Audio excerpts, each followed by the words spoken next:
with chic dollar store decor projects to add summery touches to your space. Hey, Kasia, how's it going? Good, Mary. How are you? I'm doing well. Looking very on trend in your butter yellow. Thank you. Feeling it. Okay, I am very excited. I'm getting into my crafty mode. I'm not gonna lie. And I love a dollar store craft because then if it doesn't go exactly, you're like, okay, this is fine. We can always get a replacement. Well, it only costs $1, yeah, right? yeah, exactly. So, I mean, it's not a huge investment. Totally. Okay, so what are we starting with? So we are starting with a wreath. Now, Mary, I absolutely love wreaths. I love wreaths all year round. I know, me too. They look so good, especially if they're seasonal and you switch them up. They add so much curb appeal. Great way to bring in texture, color, and really draw your eye to the front door. But what a lot of people don't realize is with a wreath, you can actually utilize it in different spaces. You can put it on a gate, on a fence, on a shed.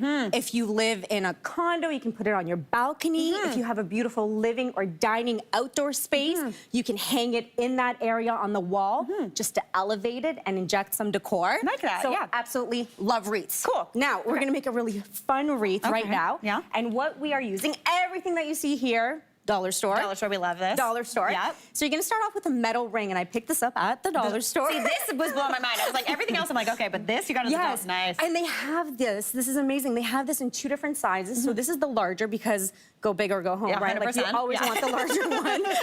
Big is always better. So this is a 20-inch right here. You can also get them in a 14. So you're gonna start off with this. Okay. And we're gonna get clothespins. I do love a clothespin. Clothespin or clothes peg? I call them a clothes peg, even though I know those are the ones that are like this, and they look like a little soldier. Yeah. So clothespins, dollar store as well. You're gonna leave them on like this because it's much easier to paint them when they're still stuck to the actual cardboard that they come in. And you're gonna wanna use about 2 to 3 different colors just to create some interest, create fun patterns. Okay. So basic, you can start painting right there, dip it in and start painting the top. Basic acrylic paint. Again, dollar store, this is latex based, washes off with water, doesn't have a smell.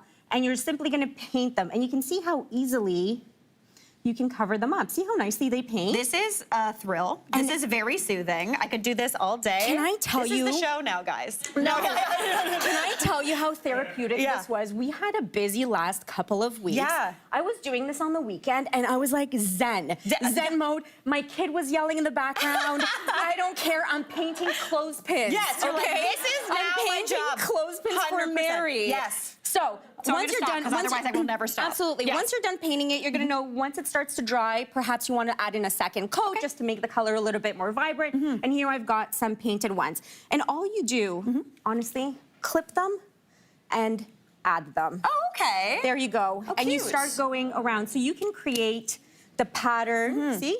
You want to stick some on here? Maybe we'll do the these pattern that ones. you want to create. Now with the natural ones, I left these natural just because my floors in my house are more this color. Like the lighter wood. Right. If you want them a little bit darker, like for them to look stained, soak them in coffee for a couple of hours. Instant coffee, soak them in coffee, you'll take them out. They're gonna have a really nice tinted, stained type effect, which looks absolutely stunning. Oh, cute, I like that idea. So we created a beautiful layer here. If you go with the bigger wreath, which like I said, I suggest you do, you're going to see the outer ring.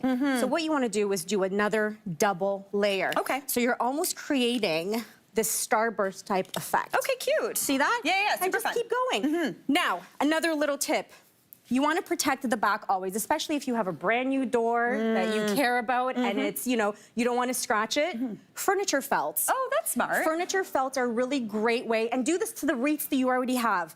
Stick them on the back, and you're going to have a beautiful wreath. It'll also save it from doing the tap tap. You know when you're like, is someone at the door? And you're like, no, it's just the wreath. The wind is picking it up, and you keep running to the door, but no one's there. There you go. Once you get all of that covered, you just want to add a little bit of an embellishment. Pick this up again for $1 at the dollar store. Just simply glue it on top, add in some floral stems, and you will get something that looks like this. Very cute. Isn't it nice? Actually, like, especially on camera and like close up, you're like, oh, it's close pegs, but far away, you're like, ooh, texture. It looks so beautiful. I'm telling you, your neighbors are going to be so jealous when they see this up on your door or gate or wherever I suggested you hang this. Yeah. It looks absolutely stunning. Also, keep note, we only painted one side. Yeah. So if you want to change it out within season, Flip it over. you can flip it over. Yes. So this whole thing was $14. Or if you do it both ways, $7 a wreath. Double I like that. duty. Nicely done. All right, now we are moving on. We're still painting. Yes. What are we doing over here? So now we are doing fun summer vibe vases, which are so cute. Yeah. I honestly, I want to take like the next week off and just paint all the time. I want to make a series of them. Yeah. So super fun. Again, dollar store. Clear little jars, 3 for $3, I believe they come in a pack. Fantastic. Nice. But we want to paint these out. Okay. So what you're going to do is you're going to wipe them down with rubbing alcohol first. Wash them, wipe them down with rubbing alcohol. What that's going to do is allow the paint to actually adhere to the glass much better. So it's not going to chip off. Exactly. Totally. Because we're not using any fancy paint. We're using craft paint, right? So then we are going to do, I like to have a solid base. So spray painting them in a white. And you want it to be matte because you want the paint to adhere. To stick. Now, I found this one recently, and it's a low odor.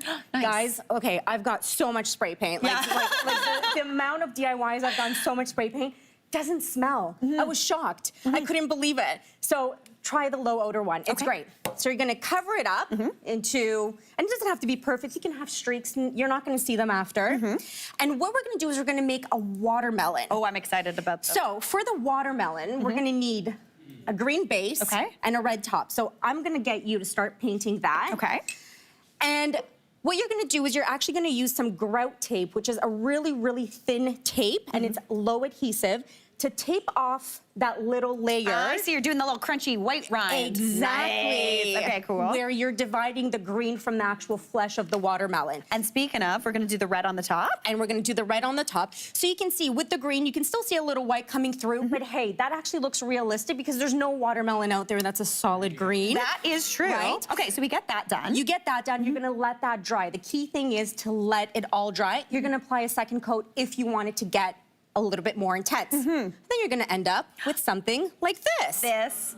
Which right now could be a watermelon or a strawberry. Right. Which is pretty fun. You pick, whatever you want. All right. And actually, even for the strawberry, you can do this part. We do want to add some seeds. Now, I know we don't like eating the seeds. However, they look super cute when they're on a jar. Oh my God, you're a pro. Thank you very much. So you can use a Sharpie or you can just use black paint. And then we're gonna peel Look at that. the banding around. Oh, wait, just pretend the seeds are on this side. Beautiful, beautiful. And we've got some over here. We've got a finished one here. So we've got the watermelon with baby's breath here. Beautiful.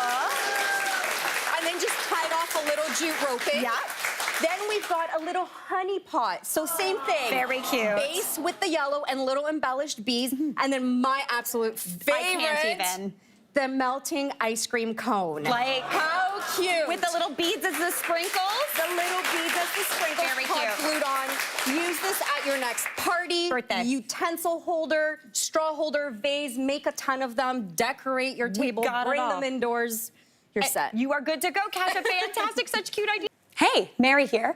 What did you think? Drop your comments below and don't forget to like and subscribe for more of the good stuff.